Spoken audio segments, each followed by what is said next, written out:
Hello, today it's time for me to do another What Did I Use 1 Year On video, where I gather together everything which I'd bought and shown in a video about a year ago, and discuss how much I've used them and enjoyed them over the past year. This is the first of these 1 year on videos that I've done this year, because last year I hadn't bought any art materials until mid-March. And the first thing that I'll talk about is this gel plate. So this is the Gel Press company, and I bought an A4 sized gel plate. So I have used it, though not a huge amount. I go through big phases in what art I prefer doing at any given time, and I haven't used my gel plates all that much over the last year. This company's gel plates are really nice though. I've got a couple of different sizes too, and I like the quality of them and I've got no complaints at all.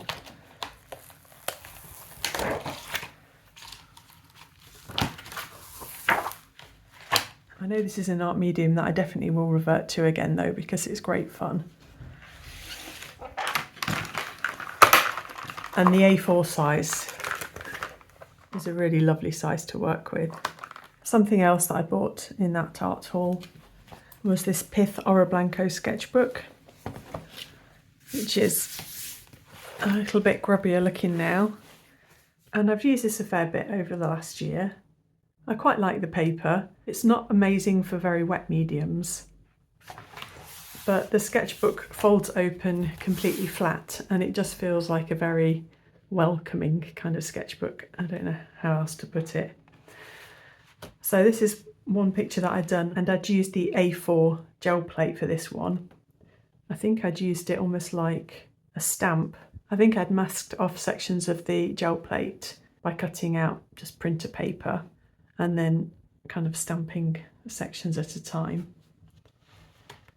And I've got a fair bit of more abstract play in it.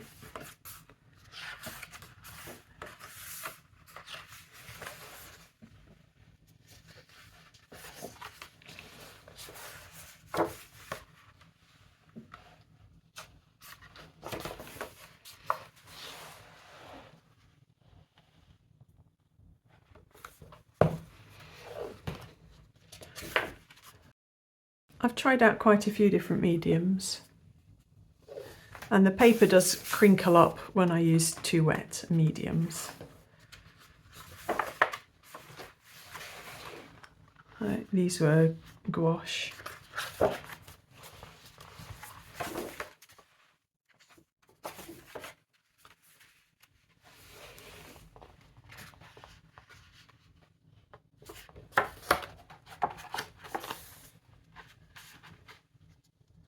I can't even remember what I did most of these in now.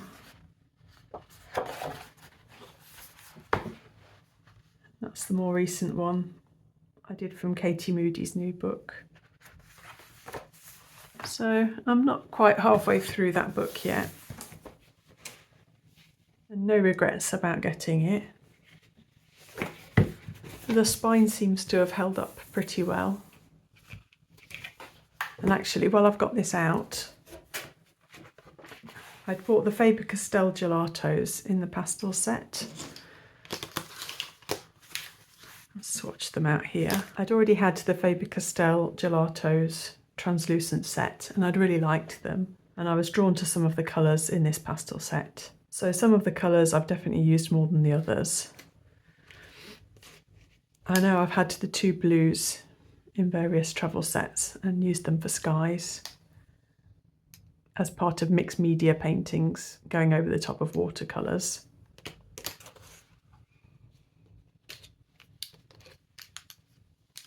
I think these colours as well I've had a bit of use out of. But yeah, some lovely colours in that set. The other thing I really like about the set is this foam wedge. And this for me is one of the best tools to use for blending oil pastels. It's really, really quite rigid, dense foam, and it doesn't give easily at all, and it's just the right, you can apply just the right amount of pressure to blend oil pastels nicely with it. So I was really glad that I'd come across these wedges that come in the set. There's a softer wedge that also comes in the set and a paintbrush, but I've not really used those. So again, definitely been used throughout the year and definitely no regrets for getting those. I'm actually conducting a light fastness test of this set currently, as well as some of my other mixed media materials.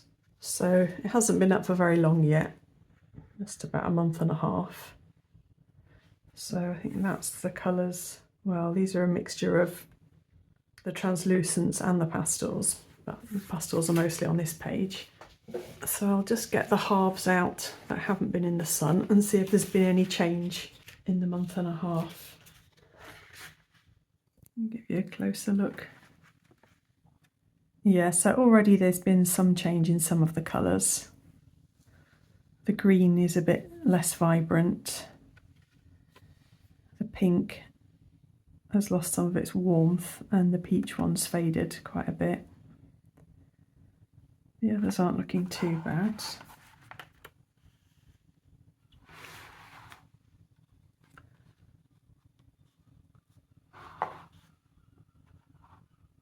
Not much change in the other colours except maybe this lighter blue.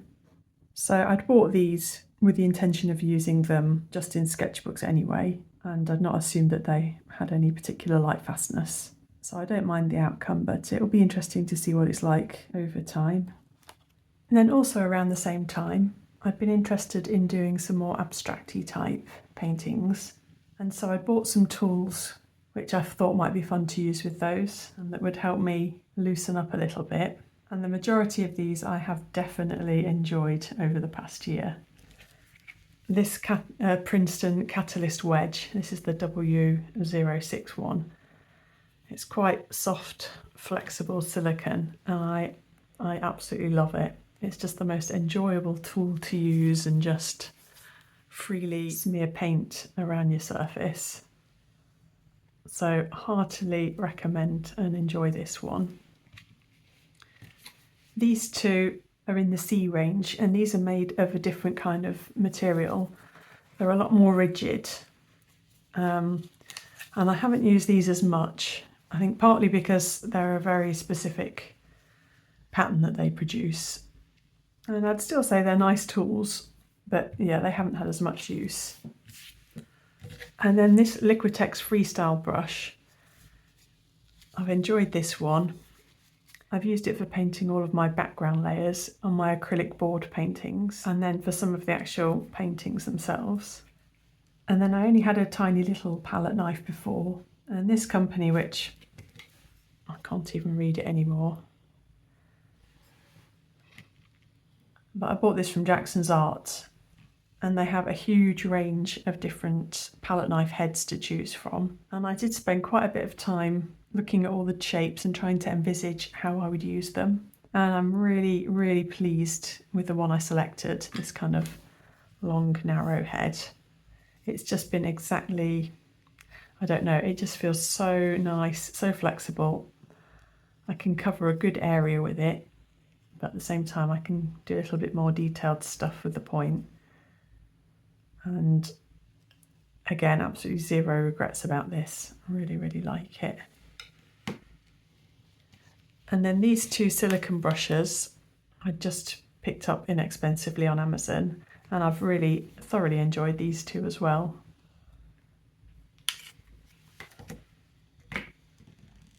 These are a couple more of the paintings I'd done at the time. Just very big and messy and abstract, with loads of texture and layering going on, and really I think it's just play at its finest. Regardless of the outcome, the tools are just so enjoyable to use. You can see some of the lines from the smaller toothed tools there, and just the kind of the big marks underneath. See the big broad stroke across, probably from the Princeton Wedge there. So I describe them as very happy art tools. And then I also had a few new books at that time. I'd bought a few of them for specific mediums, which I then didn't do as much because I'd moved on to playing with different mediums. So the Oil Painter's Colour Handbook, that's by Todd M. Casey. It's a gorgeous, gorgeous book. I mean, I've got no regrets about having it because, as I said earlier, when I switch back to doing more oils again, I know that I'll be pulling this out and having a good look at it.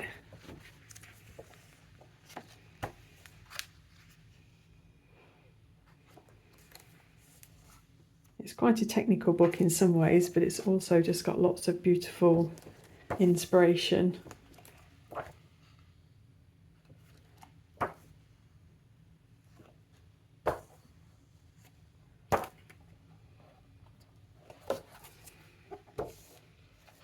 And then the same thing again with this Drawing with Charcoal book by Kate Boucher.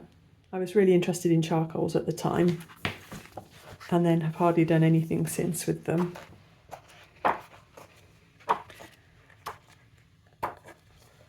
But again, this is such a lovely book, and Kate's style with charcoal is exactly the kind of thing that I know that I'll like when I switch back to charcoals at some point.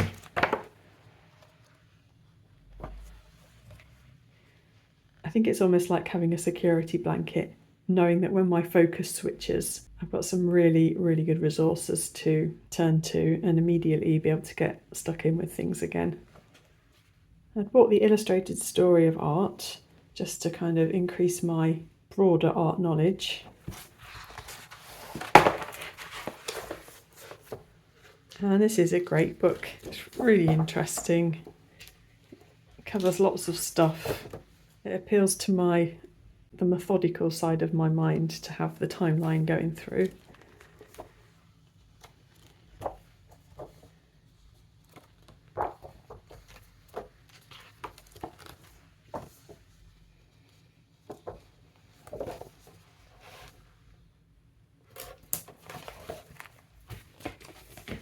So another lovely book, and that's a Dorling Kindersley one.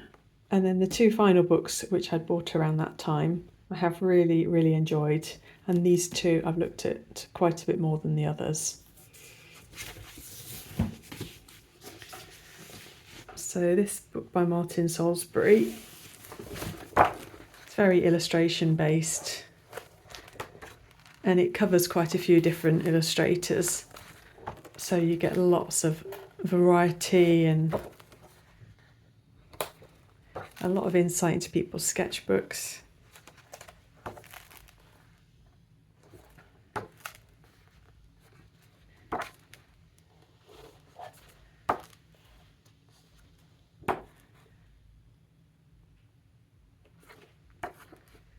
So nice.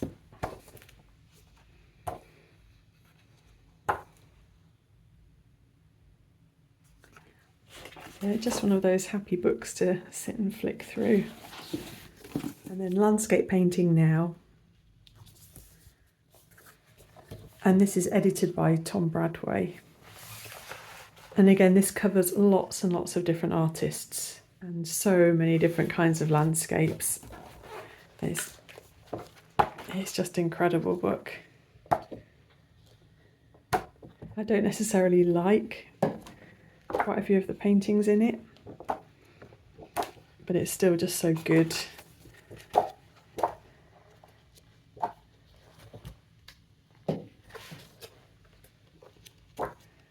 And then there is a good amount of art in here, which I just really, really adore.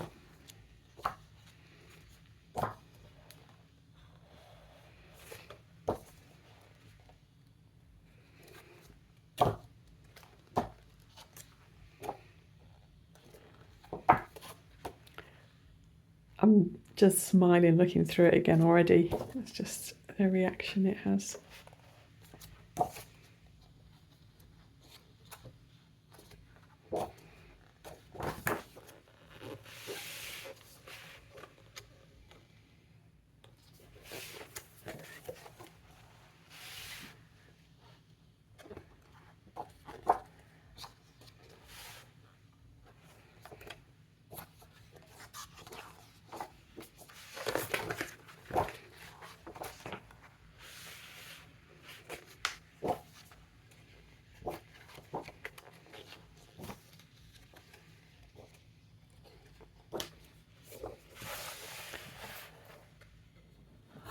Love that so much.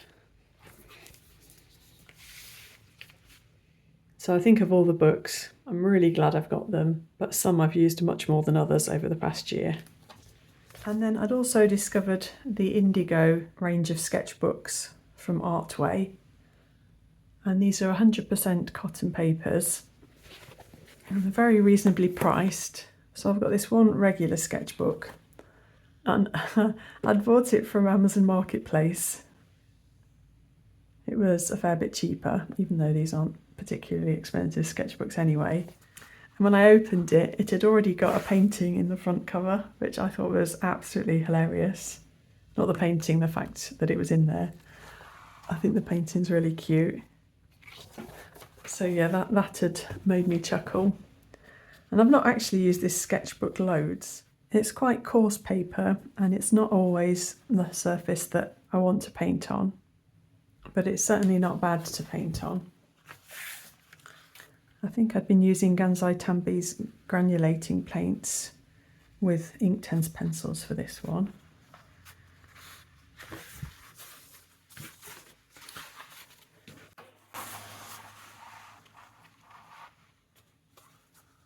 It's nice for swatching on and just seeing the texture of the paints on.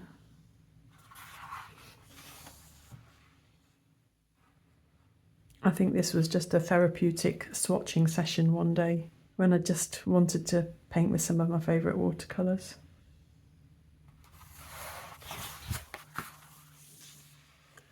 And I think that was just a quick splodge and scribble. But that's all I've done in there. I'm happy to have it though. Every now and again that is going to be the kind of paper that I fancy painting on. And then the smaller one is an accordion sketchbook, which the thought of really scares me, to be honest. And I have used it, I have started something in here, but I'm a bit embarrassed to show you because I'm not particularly proud of it. I'd started off as like a landscape. So this is kind of a representation of St Ives Harbour. So there's the harbour wall and the distant headlands and the slipway coming down. But then I kind of wanted it to get a bit more surreal, I suppose. So it just turned into a big play session where it was getting more and more abstract. Although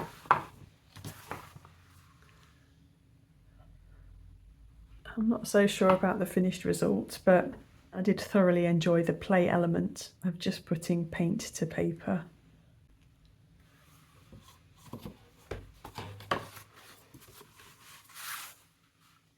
So I'm not quite sure where this one will end up, but I'll carry on with it again when the mood strikes me.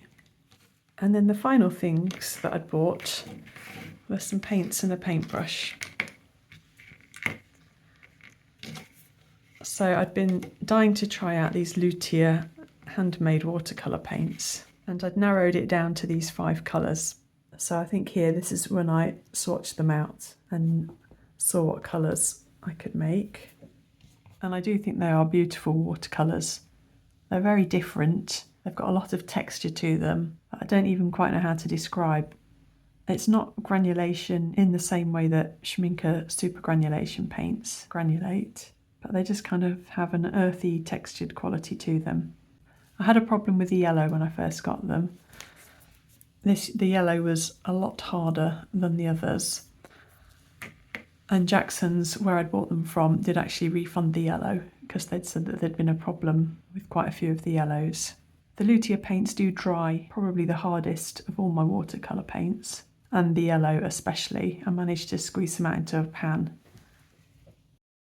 And you can see here it's very, very desiccated. And it takes quite a bit to re-wet it. The others aren't that bad though. This is the Lutea blue. So hopefully you can see it's not quite as dried out looking, and I don't have problems re-wetting this one. The brown is on the harder side and is a little bit harder to re-wet, but the carmine and the orange are both really quite nice. I think of these, the orange and the blue, have become two of my favourite paints, and I've used them quite a lot over the last year. I was just showing in a recent video that the blue is kind of along the same lines as Sodalite Genuine and My Marie Blue Payne's Grey. It's just a tiny bit cooler, but I just love having it as a dark in my palette. And then the orange, again, I was showing this in a recent video, it kind of lies in between Burnt Sienna and Quinacridone Deep Gold, and it's a lovely, lovely mixing colour. It's currently in my little Fun 2 palette.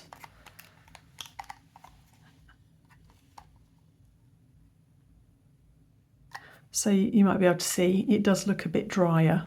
It's not as shiny as these other paints, but it re-wets fine and it mixes fine. I was just playing around not long after I got them, and I've been doing these loose florals and showing the colours that you can mix out of these 5. Well, actually, I don't think I'd even used any of the brown in here. So the 4. Get some beautiful purples, all kinds of lovely oranges. And although my yellow was harder to work with, I really do love the colour of it. It's so different. It's kind of almost green leaning, but just very interesting paints. I think this was a painting that I'd done just with the Lutea paints. Could get a really, nice natural range of greens. But as with my other watercolour brand paints, I mix them all in together. I rarely paint with just one brand alone.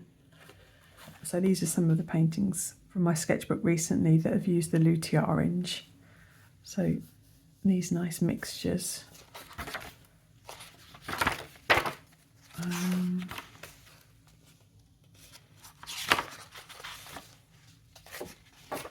So very happy to have those as well, but don't feel the need to get any more from the range.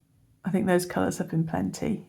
Then I've got this lovely Princeton Neptune script brush, and I'll just show you what that looks like. This is the Lutea blue.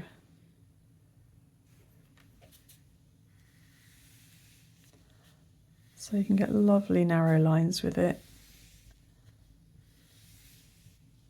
But like the other Princeton Neptunes, it's good at holding water, and so you can get a lot out of it even though it's thin before you have to refill.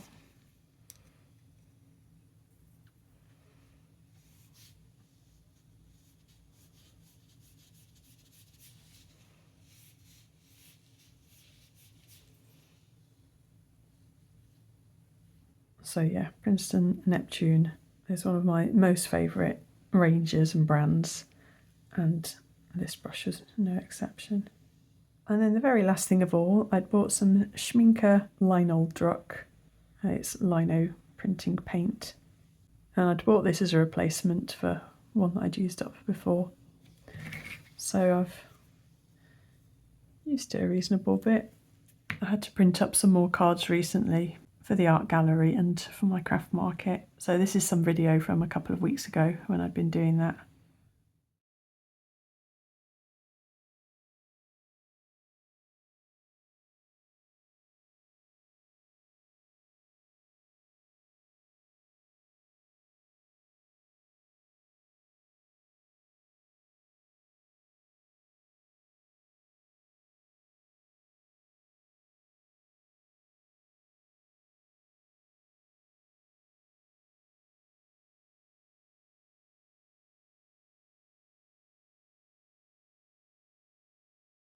The blue that I'd used for those was a mixture of the Prussian blue with a little bit of magenta and a little bit of black in to make a very, very dark blue.